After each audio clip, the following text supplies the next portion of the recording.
it's the 1700s and the French political scene is messy. Basically, the Americans finessed stacks of cash out of King Louis XVI, and he was down to pay because he was trying to flex on the British. Like, King could secure the bag for the Americans while his own people back home were starving. Like, Louis, make it make sense. So the Estates General calls a meeting, and Louis is like, hey, Third Estate, I need some more money, I need some taxes, let's get this bread. And they're like, thanks, there is no bread, and we have no money, and we hate it here. And Louis is like, whoa, you guys are really singing the song of angry men. Like, can you chill? And it's like, Louis, if you're broke, just say that. And then he kicks them out of the palace. Rude. Meanwhile, his wife, Queen Marie Antoinette, was like super extra, like putting the bougie in bourgeoisie, living her best life, didn't understand why everybody was so pressed. Like, go eat some cake. Why are you so obsessed with me? So eventually the ops do catch them lacking because the king and queen did girl boss too close to the sun, and they get unalived via guillotine. But then this guy Robespierre takes over, and his reign of terror was like way out of pocket. Like, he was slaying, but like actually slaying everybody. So then he gets beheaded too, and we end up with Napoleon. Any questions? So it's the 1700s and the American colonists are down bad. Then King George III really tried it with the Intolerable Acts, like it's the no representation for me. Problematic. King was CEO of gaslighting. Like, George, we're not going to pay all these taxes. Have you heard of the Enlightenment? Like, you want the tea? Can't have it because the Sons of Liberty already spilled it. Like, King was just doing too much at this point. Meanwhile, TJ sends a quick little DM over to England declaring, like, we are never getting back together. Like, ever. Buckingham Palace stays toxic. No wonder Harry and Meghan left. Unsubscribe. At this point, King is big mad, and that makes sense because his nickname was the Mad King, so, you know, on brand. Anyways, all of these British soldiers pull up here with their red drip, and things start to get messy, but the Patriots were young, scrappy, and hungry and ready to shoot their shot. Heard around the world. So the British really thought they did something, but then the French gave us a ton of money because, to be aged, they have been clout chasing the British for like ever. Thank you, Benny F, for securing that bag. We're gonna put you on the hundo, okay? Then George Washington and the Continental Army come through and ate that and left no crumbs. Any questions? So it's 1914, and this whole thing starts when this guy Franz Ferdinand goes and catches the fade. But he wasn't just some rando, he was the Prince of Austria-Hungary. And the guy who unalived him was from Serbia. So Austria-Hungary declares war on Serbia, makes sense. But Serbia is BFS with Russia, so Russia was like, say less, we got you, bro. Now, it could have just stayed between those three, but Germany like had to be the main character and declare war when literally nobody asked. But TBH, their empire was pretty mid, and they had been pressed about it for a while. So now we got a world war, and the boys were like, all right, let's go, let's light work, home by Christmas. But that was actually propaganda and total cap because they ended up being in the trench for like 3 years, and it was super sad.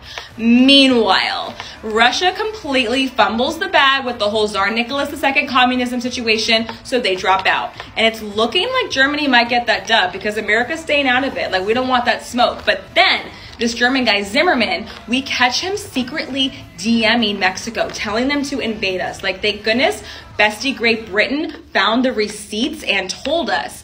Also, Germany has this new weapon called the submarine, and they're going around and sinking random passenger ships. So America has no choice but to enter the chat. Now, once we do, Germany and the Central Powers like totally get ratioed, and Germany eventually surrenders, and the Allies totally cancel them with the Treaty of Versailles.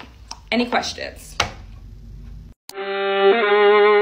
So it's 1917, and Tsar Nicholas II just like cannot pick a struggle. Like, Romanov flop era on God. So he is leading troops against Germany and the Central Powers with inferior weapons. And to be honest, I do not love that journey for him because the casualties were like in the millions. Meanwhile, back home, his people are starving, like actually, like no crumbs. And there's this rando Rasputin who has been rizzing up his wife, the Tsarina, and actually literally living rent-free in the Imperial Palace. Like, me personally, I wouldn't let that slide. I mean, fool me once, upon a December.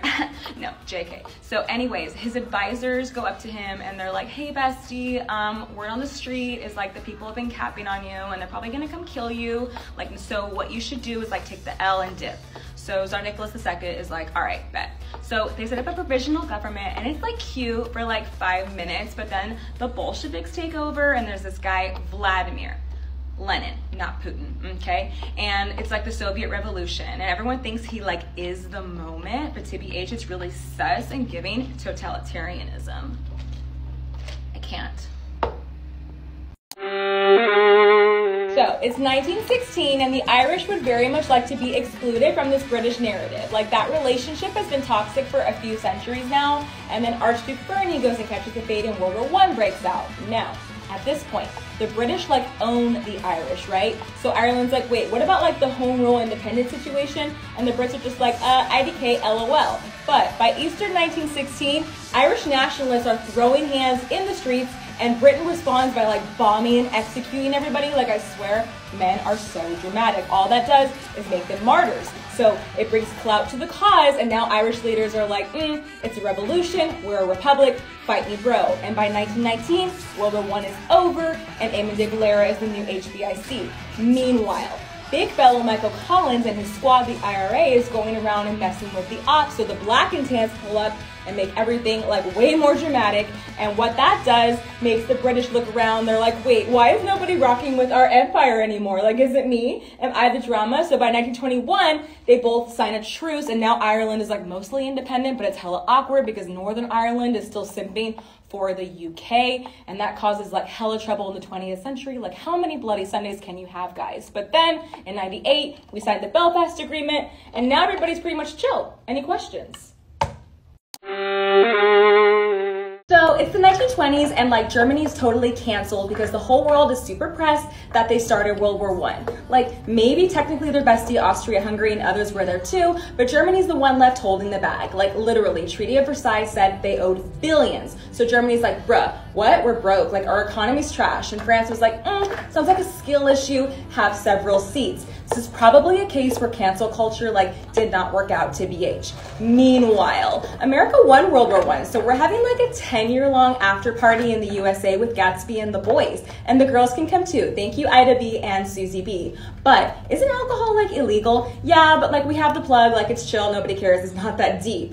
And all of these randos start acting like they're big time finance bros, right? And they crash the market in 1929. And it is not the business. Like, all of the businesses and banks are literally gone now, and it's super dusty and sad, and President Hoover was like a total NPC. So obviously this entire generation is lost, and they're gonna need like hella therapy because that trauma just hits different. But all of these super sus evil dictators are like spawning in around the world, snatching up human rights and unaliving ethnic minorities. But like, nobody wants the sequel to that World War. So League of Nations is like letting it slide, and it's like, I think I've seen this film before and I didn't like the ending because now it's 1939, and if you know, you know.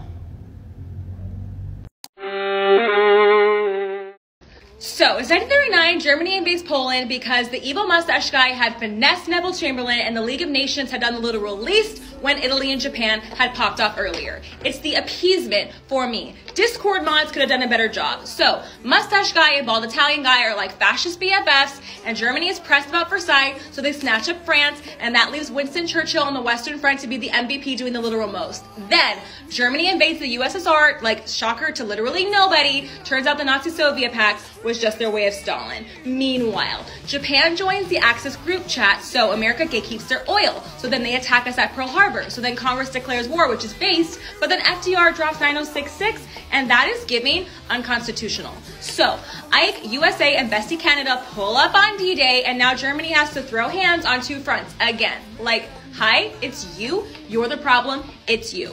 Also, throughout this whole thing, Il Duce was kind of like an NPC, and then the German guy rage quits and unalives himself, and all of the ethnic minorities that you tried to unalive, there were survivors and they're still here today, so haters can stay mad. Back to World War II. Japan will not surrender. So America has to like island hop in the Pacific, which sounds like a tropical vacay, but it's not. So Truman drops 2 bombs in 45, and that ends the war, and that's like cool, but it also killed thousands of people, which is like sad. And now USA and USSR have like this frenemy situationship going on, but it's about to get icy. It's 1947 and the war is cold, but the tea is hot. It's USA v USSR. Haley versus Selena, Warsaw versus NATO, pick a side. So after World War II, Europe kind of falls off. So the HBIC spot is open and USA and USSR both want it. And Joseph Stalin is trying to spread communism all around the world. So President Truman makes like containing and stopping it his whole personality. And Senator Joe McCarthy's like, I don't trust nobody trusts me. I'll be the Red Scare starring in your bad dreams. Meanwhile, China goes communist with Russia's help. And then Kim Jong-un's grandpa snatches up North Korea. And the war in Vietnam is low-key going really poorly, but the Govey's capping about it, and there's all these protests, and they're just like, that's unfortunate, son. So that's gonna drag on until Saigon in 1975. And the CIA is pulling all these shady ops in Latin America, and it gets to DEFCON 2 because Castro has missiles pointing at us, like rude. So JFK gets on the trap phone with Khrushchev, and they both agree to just like chill out.